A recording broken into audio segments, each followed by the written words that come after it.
Normalmente los barriletes tienen un diseño defectuoso.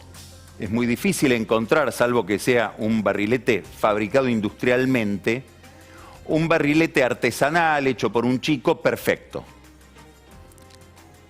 Por eso, para que el barrilete pueda estabilizarse en su vuelo, para que pueda remontar vuelo y no venirse abajo, se le pone una cola. Esa cola lo estabiliza, hace que no comience a hacer movimientos azarosos, lo que los físicos especialistas en aerodinámica llaman movimientos estocásticos. Bueno, si imagináramos que Alberto Fernández es un barrilete, pareciera que necesita para estabilizarse, para tomar decisiones, para tener un rumbo, una cola, algo que lo estabilice desde atrás. Esa cola, ese estabilizador, se llama Cristina Kirchner.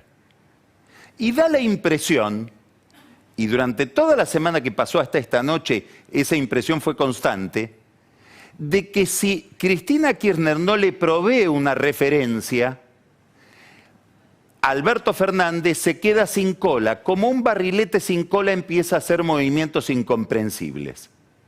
Lo que ha pasado con la designación del ministro de Justicia, hoy nos enteramos que va a ser finalmente Martín Soria, expresa este problema. ¿Por qué se demoró una semana el presidente en identificar al sucesor de Marcela Lozardo? Él dice, bueno, da una explicación, una coartada. En realidad, todavía no le acepté la renuncia. Renunció formalmente el viernes. Me tomé un fin de semana. El lunes de la semana pasada, él despidió a Lozardo en un programa de televisión, sabiendo que Lozardo se había ido. ¿Y Lozardo por qué se fue? Se fue porque no coincide con dos cosas. Primero, el plan de reformas que promovió el presidente al abrir el periodo ordinario de sesiones del Congreso. Segundo, y más importante, el alegato muy estridente, muy podríamos decir antiliberal en materia de concepción de la justicia que realizó Cristina Kirchner delante de la Cámara de Casación. Lozardo se fue disconforme con esos dos mensajes, con esos dos conceptos. El presidente dijo, se fue agobiada. Ahora tiene que lograr que Cristina Kirchner, con quien ella disiente, y disintió desde el primer momento, le otorgue el acuerdo en el Senado para ser embajadora delante de la UNESCO, que es el próximo destino que va a tener en París. El presidente hoy reveló que el sucesor de Lozardo va a ser Martín Soria, un diputado al que le tienen que aceptar la renuncia, exintendente de la ciudad de General Roca en Río Negro, hijo de un importante dirigente peronista que fue jefe de la Secretaría de Inteligencia con Duhalde, miembro del Congreso también, intendente como él de General Roca. Ahora esa intendencia la ocupa María Emilia Soria, la hermana del futuro ministro de Justicia. Hubo un problema con Soria, con la candidatura de Soria, lo planteó Julio De Vido. ¿Por qué? Porque el presidente, para arguir que con Soria no le estaba entregando una ficha a Cristina, es decir, que Soria no era una intervención de Cristina sobre el Ministerio de Justicia, usó un mal argumento. Dijo, bueno, tanto no es kirchnerista que su hermana, un poco machista el argumento, votó a favor del desafuero de De Vido en la Cámara de Diputados cuando ella era diputada y Soria, Martín Soria, intendente de General Roca. De Vido contestó con un tuit diciendo que la miserabilidad de Alberto Fernández es inconmensurable. ¿Cuál es el problema de este argumento? De ir recortando el perfil de Soria por sus parientes o por la conducta de sus parientes. que muy probablemente ahora, desde el riñón del kirchnerismo, lo impugnen a Soria por conductas de su padre, sobre todo por una vieja nota de Horacio Verbitsky, donde el padre de Soria aparece festejando en una comida con Pripke, aquel criminal de guerra nazi, autor de la masacre de las fosas ardeatinas en Roma. Ahí usted lo ve al padre de Soria, de bigotes en el medio de la foto, con Erich Pripke, que fue extraditado para ser juzgado porque vivía en la Patagonia con otra identidad, etcétera, como sucedió con tantos nazis que vinieron a esconderse en la Argentina. Verbitsky publicó esta nota hace muchos años cuando Soria iba a ser candidato a gobernador por el kirchnerismo y dijo: esto es un límite. Si se le adjudica a Soria no ser kirchnerista por cómo votaba su hermana en el Congreso, se le van a adjudicar también las incorrecciones, defecciones, errores de su padre, signo de interrogación. Pero ahí está Soria, que se inicia también con algo de su propia biografía. Si uno va a la cuenta de Twitter de Soria, se va a encontrar con que el 16 de diciembre del año pasado hay mensajes furibundos en contra de Ricardo Lorenzetti como el ideólogo de lo que el gobierno, mejor dicho, Cristina Kirchner, llama lawfare, es decir, la manipulación de la justicia para perseguirla políticamente. Alberto Fernández, en materia de política judicial, de política de justicia, tiene un enorme problema de muy difícil resolución. Quiere, por un lado, dar satisfacción a un clima de época, que se expresa sobre todo en el voto opositor, no tanto en el voto oficialista. Se expresa más que nada en sectores muy recalcitrantes de Juntos por el Cambio, que tienen en el centro de su visión de la vida pública los problemas de calidad institucional y los problemas que hay con la justicia. Y a ese sector que saludó la salida de Macri del poder con banderazos y que se moviliza permanentemente alrededor de la agenda judicial y de la agenda que tiene que ver con la calidad institucional, como se vio en el caso de los camaristas Bruglia y Bertuzzi, a ese sector él le quiere destinar una política oficial donde pretende ser visto como un reformador. Es un Fernández típicamente porteño, peronista de la Facultad de Derecho, que entronca con una tradición muy esquiva al peronismo, que es una tradición de pedir división de poderes, calidad institucional, etc. Chacho Álvarez contradice toda esa visión y esa aspiración o esa ensoñación con una postura muy firme de Cristina Kirchner, que no solamente tiene causas judiciales, y esto es rarísimo, que llegue al poder convalidada por el voto popular una persona que tiene semejante cantidad de problemas en la justicia. Es muy difícil llegar al poder y que la vicepresidenta de uno tenga que dar explicaciones en tribunales por cosas ocurridas en mandatos anteriores. Pero a este se le suma algo que Cristina entiende que es un compromiso electoral de ella con su público, con su electorado, que es una visión de la justicia sostenida en el concepto de lawfare, que denuncia un aparato, como todos sabemos que ella describe. Esto es una narrativa donde hay medios, empresas, factores internacionales y los jueces coordinados, complotados para perseguirla. Es muy difícil que combinen las dos cosas. Y es muy probable que a Fernández le pase algo que probablemente sea injusto. Cada vez que quiera tocar un tema judicial, aún un tema de reforma judicial, aún con la mejor buena fe, desde la oposición le van a decir: estás buscando la impunidad de Cristina. Hay dos formas de resolver esto. Nombrar un ministro plenamente propio. ¿Lo será Soria? ¿Cómo sabemos si Soria es un ministro plenamente de Fernández y no alguien que hace de ministro, como hacía Lozardo? Muy sencillo, veremos cuando asume Soria si puede ir con su propio equipo o si tiene que tolerar la supervivencia del equipo anterior, que es un equipo que depende más de Cristina que de Alberto Fernández, a la cabeza de quienes está Juan Martín Mena, que es el verdadero actor, junto con Guado de Pedro y Jerónimo Ustarroz en el Consejo de la Magistratura, del kirchnerismo en materia judicial.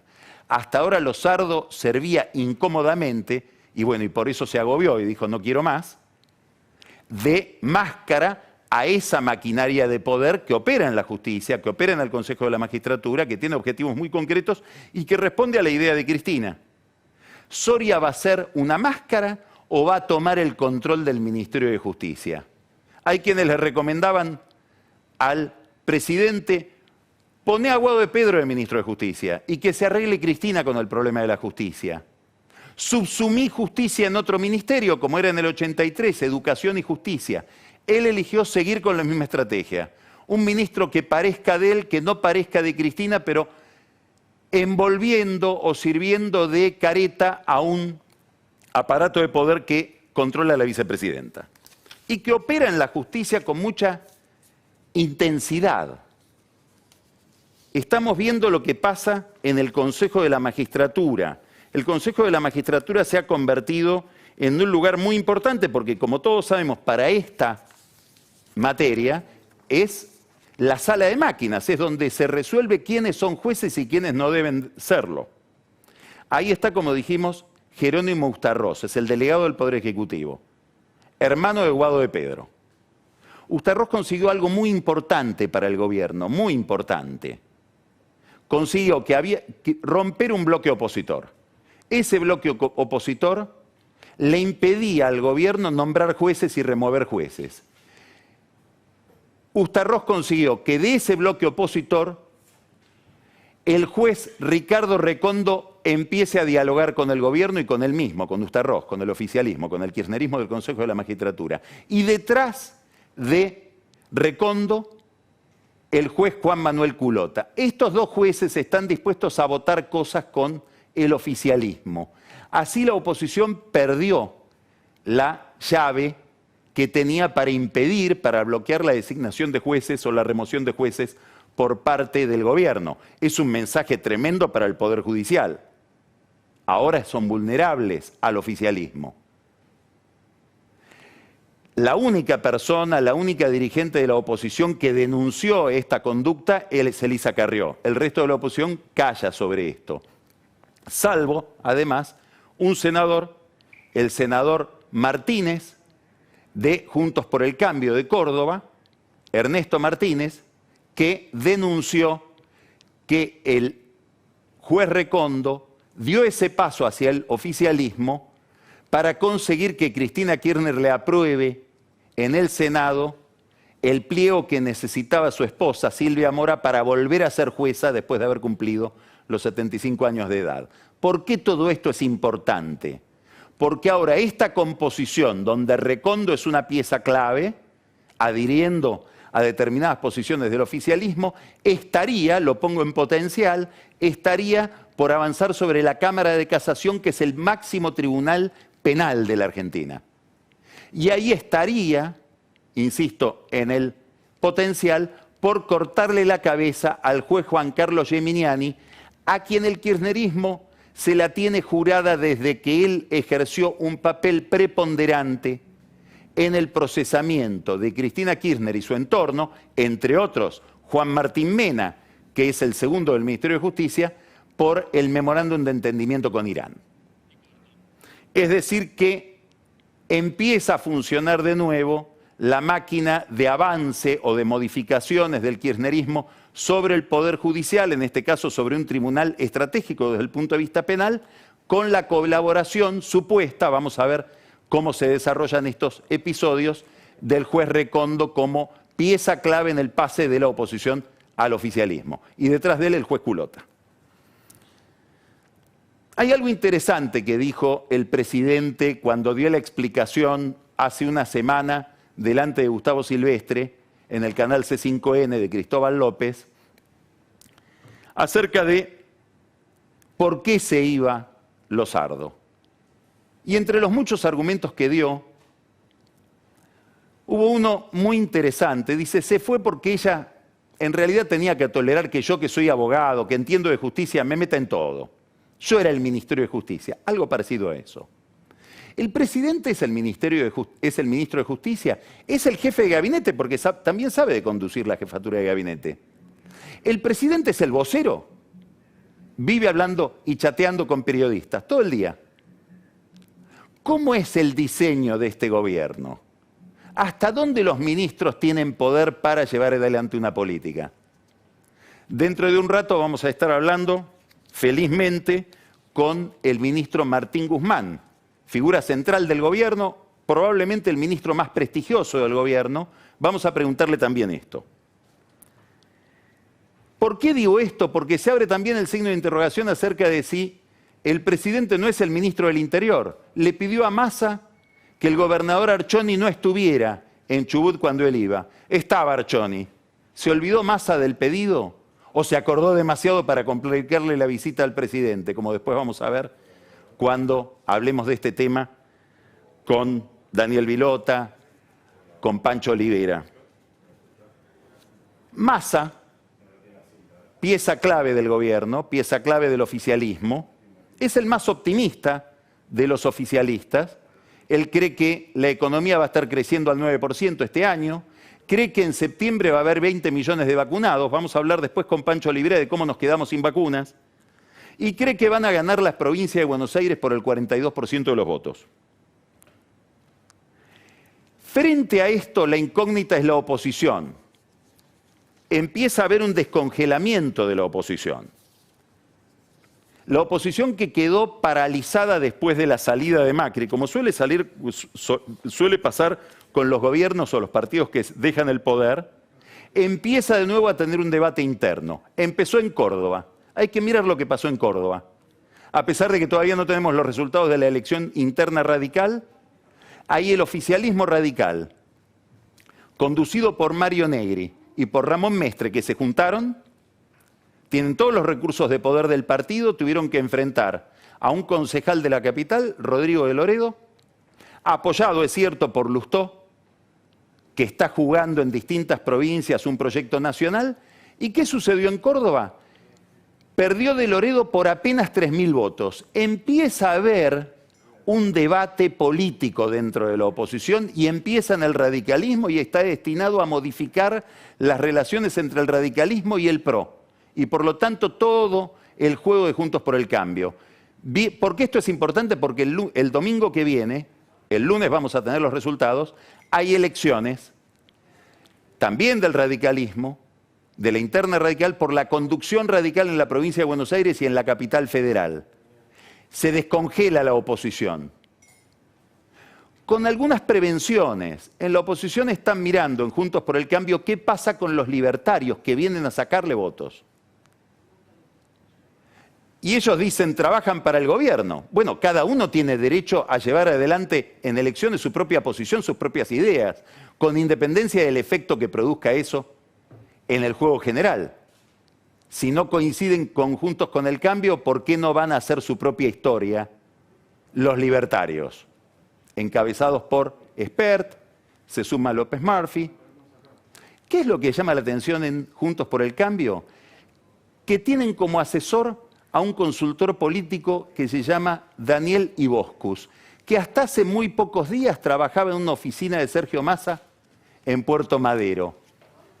¿Significa algo eso? Aparentemente no.